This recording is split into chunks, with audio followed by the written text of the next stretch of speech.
Días, alumnos. El video que van a ver hoy es sobre modelo agroexportador. En los videos anteriores habíamos estado desarrollando las presidencias liberales y habíamos dicho que sin duda las presidencias liberales son aquellas presidencias que van a ser fundamentales para que después la Argentina pueda integrarse en la economía mundial, que pueda integrarse en esta división internacional del trabajo como un país productor y exportador de materias primas.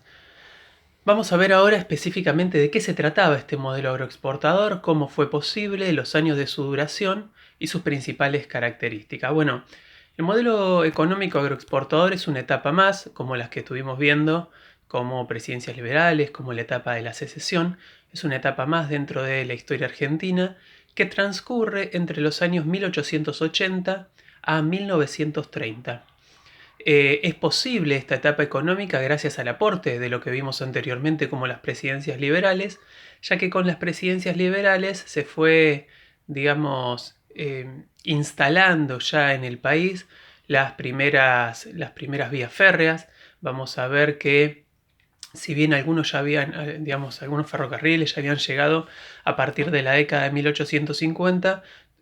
todo lo que es la gran extensión de vías férreas, sobre todo hacia las áreas rurales, se extiende durante estas presidencias liberales. Vamos a ver que a través de contratos que había establecido Mitre, pero que luego continúan también Sarmiento y Avellaneda, entonces vamos a ver que medidas como el impulso del ferrocarril a partir de inversiones privadas, sobre todo de capitales británicos y franceses. Vamos a ver que también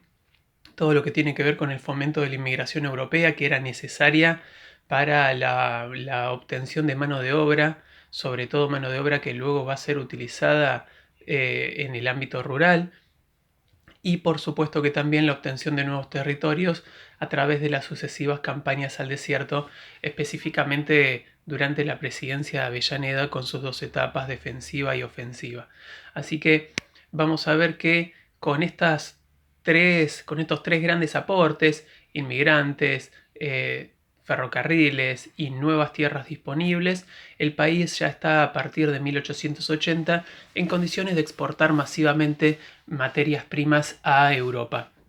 Vamos a ver que específicamente, según nuestro clima y relieve, lo que le podíamos proveer al mundo, y en especial a Europa y a Inglaterra, ya que era nuestro principal comprador dentro del continente europeo, era lana, cereales, carne y cueros. Vamos a ver que lana era un producto muy demandado para las industrias británicas, los cereales por supuesto como parte de la alimentación, también la carne vacuna, y vamos a ver que la carne vacuna recién puede empezar a exportarse masivamente con la aparición de nuevas tecnologías a partir de 1870 que posibilitaban digamos, el envío de carne congelada y carne refrigerada a Europa. Estoy hablando de la aparición de los frigoríficos.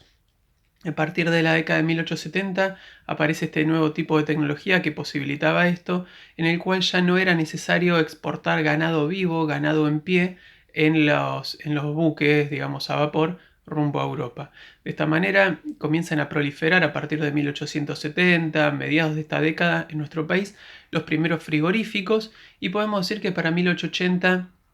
ya está bien consolidado este aparato económico. El primer presidente de esta etapa de modelo agroexportador es Julio Argentino Roca, quien se había hecho conocido tras la exitosa,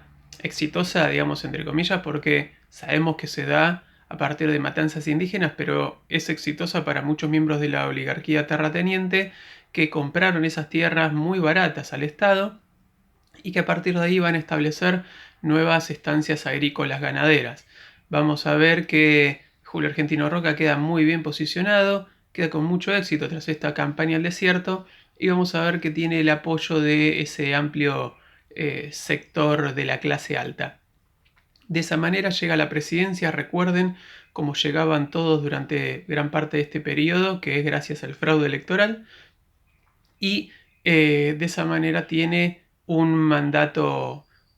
presidencial de 6 años, que era lo que establecía la Constitución.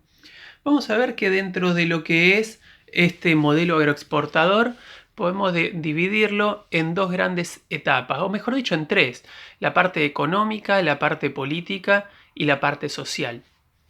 La parte política se divide en dos fases. La primera fase es la controlada o dominada por la oligarquía terrateniente, y es la que se la denomina comúnmente como la de gobiernos o presidencias conservadoras. ¿Qué significaba esto? Eran liberales en lo económico, como lo habían sido las presidencias anteriores a 1880,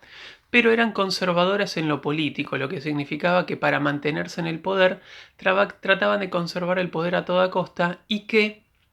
era solamente esta élite terrateniente, esta clase alta, esta oligarquía, la que intentaba perpetuarse en el poder, mantenerse en el poder, con el objetivo de que no llegaran otros sectores sociales ni otros grupos políticos que empiezan a formarse en estos años. Entonces, de esa manera se los denomina como conservadores. Querían conservar el poder en ese pequeño puñado de familias que forman parte de esta oligarquía terrateniente, y para mantener eso realizaban o continuaban con la realización de la práctica del fraude electoral. Esta etapa de presidencias conservadoras dura entre 1880 a 1916 formalmente, ya que en 1912 se sanciona la ley del voto secreto, universal y obligatorio. Voto también conocido como la ley del voto Sáenz-Peña o la ley Sáenz-Peña, en el cual, ya que el presidente que le impulsa era Roque Sáenz Peña, que había llegado por fraude electoral, pero una vez en el poder quiere revertir esa situación. Vamos a ver que a partir de ahí cambia, el voto pasa a ser universal, secreto y obligatorio, lo que significa que todos los hombres mayores de edad ya estaban obligados a ir a votar, que el voto dejaba de ser cantado, empezaba a ser secreto. Recuerden que ya no había un tanto porcentaje de analfabetismo en el país, ya se podía perfectamente leer una boleta y votar en una urna a un candidato. Y vamos a ver que, que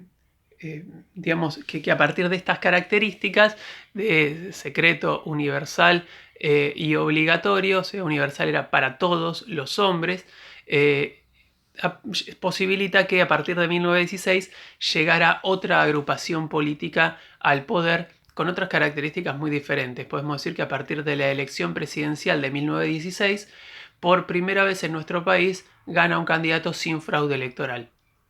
Eso determina que a partir de 1916 se inicia un nuevo ciclo de presidencias denominada como presidencias radicales. Estas presidencias van entre 1916 y 1930. Gobiernan, miembros de la Unión Cívica Radical, un partido integrado por miembros de la clase media urbana y algunos inmigrantes, y cuyo principal objetivo había sido años atrás luchar en contra del fraude electoral. Vamos a ver que mientras que la oligarquía terrateniente gobernaba o se metía en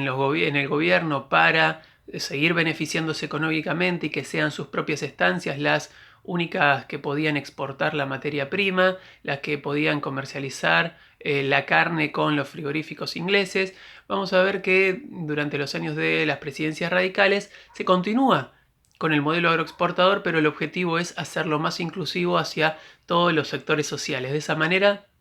vamos a ver que continúa la extensión de las vías férreas con el objetivo de llegar a poblados, en el que habitaba gente de menores recursos, una especie de clase media rural, en el que también podían tener la posibilidad de exportar no solo los grandes terratenientes, sino también miembros de esta clase. Gente que tal vez eran pequeños y medianos productores podían tener esta posibilidad, y eso significó que hicieron más inclusivo este modelo agroexportador. Eso dentro del punto de vista político, que se dividió en estas dos grandes etapas: presidencias conservadoras y presidencias radicales. Vamos a ver que dentro de lo que sería la etapa económica, no hay grandes cambios. Casi durante la totalidad de estos 50 años que dura el modelo agroexportador se van a ir exportando estos diferentes bienes en esta cantidad. Históricamente se cree que el modelo agroexportador Argentina solamente producía carne y cereales, pero en realidad el principal producto de exportación era la lana ovina, lana de ovejas que sobre todo se producían en las estancias de la Patagonia, ya que esos territorios se lo habían quitado en sucesivas campañas al desierto a los pueblos originarios. Ahí se habían formado nuevas estancias criadoras de ganado ovino y comercializaban la lana con estas potencias industriales europeas, sobre todo Inglaterra y Francia, que necesitaban esa materia prima para la confección de prendas de vestir. Prendas de vestir que inclusive después eran vendidas acá, ya que nuestro país prácticamente podemos decir que tuvo muy pocas industrias. Las pocas industrias que surgieron en nuestro país durante los años del modelo agroexportador estaban relacionadas con la exportación de materias primas. Algunos talleres metalúrgicos que hacían piezas para los ferrocarriles, los frigoríficos, que era una industria, pero que era sobre el procesamiento de esta materia prima, que era la carne, pero después prácticamente todos los demás todos los bienes industriales que se conseguían en la Argentina eran importados. De esta manera vamos a ver que en términos económicos durante estos 50 años prácticamente que dura el modelo agroexportador, vamos a ver que, bueno, se exportan estos productos de forma masiva. Lana, cereales, carne vacuna y cuero, que continúa la producción ya que continúa la demanda como se venía demandando inclusive desde la etapa colonial. Desde el punto de vista social, los años del modelo agroexportador son los años de mayor fomento de la inmigración, o mejor dicho, los años en el que mayor cantidad de inmigrantes van a llegar a nuestro país. Entre 1880 y 1914 se da una de las mayores oleadas migratorias sobre nuestro país. Muchos de los inmigrantes que llegan por diferentes motivos, pero podemos decir que el grueso, la mayoría de estos inmigrantes, venía escapando de la pobreza, del hambre, de la falta de tierras disponibles en Europa. Específicamente, esta gran mayoría venía de las zonas rurales, de las zonas pobres y atrasadas de Europa, como eran en ese momento Portugal, Italia, España. Pero no eran los únicos inmigrantes que llegaron. También llegaron inmigrantes de zonas industriales, que también, pero en mucha menor medida, que también tal vez venían escapando por persecuciones políticas o por conflictos religiosos. Vamos a ver que también tuvimos inmigración rusa, alemana, inglesa. Entonces, en líneas generales, el grueso provenía de estas zonas rurales europeas que en un primer momento venían a nuestro país atraídos por lo que prometían las oficinas de inmigración, que aún seguían funcionando desde la etapa de las presidencias liberales, que le garantizaban a estos inmigrantes el costo del pasaje en barco y que cuando llegaran acá iban a tener tierras y por ende trabajo. Vamos a ver que durante los años del modelo agroexportador se promete a los inmigrantes estas cuestiones, solo se cumple en los primeros años con estas cosas, ya que después solo se le cumple digamos, la entrega del pasaje en barco, pero una vez que llegan muchos de estos inmigrantes se dan cuenta que las tierras ya estaban repartidas, muchas de esas tierras se habían quedado en manos de esa oligarquía terrateniente y entonces estos inmigrantes se quedan en las ciudades, se van transformando en algunos casos en vendedores ambulantes, terminan viviendo en estos conventillos que se empiezan a formar a finales del siglo XIX y muchos, bueno, van logrando a partir de ese impulso, de esa campaña educativa, van logrando insertarse en la sociedad ya que comienzan a tener algún oficio, pero sobre todo los hijos de estos inmigrantes podemos decir que ya se incluyen dentro de la sociedad argentina gracias a una profesión, a un oficio a partir del estudio. De esa manera podemos ver que este modelo agroexportador termina en el año 1930, cuando tras la crisis económica de 1929 los principales mercados que nos compraban la materia prima se cierran, achican su consumo, ya no pueden pagar los precios que pagaban por la materia prima que nosotros le vendíamos y es ahí donde cae este modelo agroexportador y a partir del fin del modelo agroexportador tenemos un par de años donde cuesta conseguir ese rumbo económico, pero a partir de mediados de la década del 30 la Argentina comienza su tardía industrialización y aparece un nuevo modelo económico a partir de 1930, de la década de 1930, que es el modelo de industrialización por sustitución de importaciones.